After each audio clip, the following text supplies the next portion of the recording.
Next, well, Phil Spencer apparently went on another press tour. He's been doing the podcast rounds on the Dustin Legary podcast. He was asked about Series S compatibility. We've seen that like developers have come out and said we're having a hard time making this game for Xbox because of the Series S. So Dustin asked him, would you ever consider dropping or adjusting the Series S parity clauses in the Xbox Series X to basically mean you don't have to support the Series S anymore?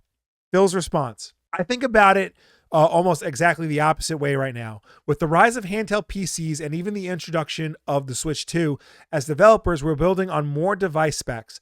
I actually think we have a real advantage because we've been targeting the Series S for quite a while. So when we look at the Steam Deck or the ROG Ally or something, we've got this Series S version of the game that's more tailored to the device specs of a lot of devices that frankly are getting introduced right now.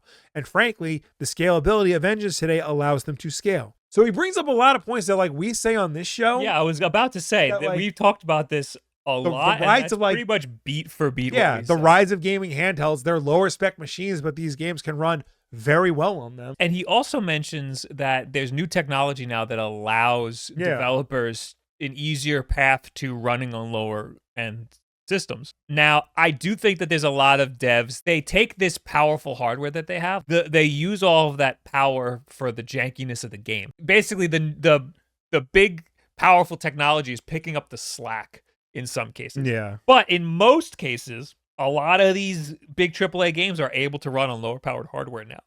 And that's why we're seeing games run great on the Steam Deck and the ROG Ally and stuff. And it would behoove these AAA game developers to develop for lower spec stuff so that you can reach a wider audience. Absolutely.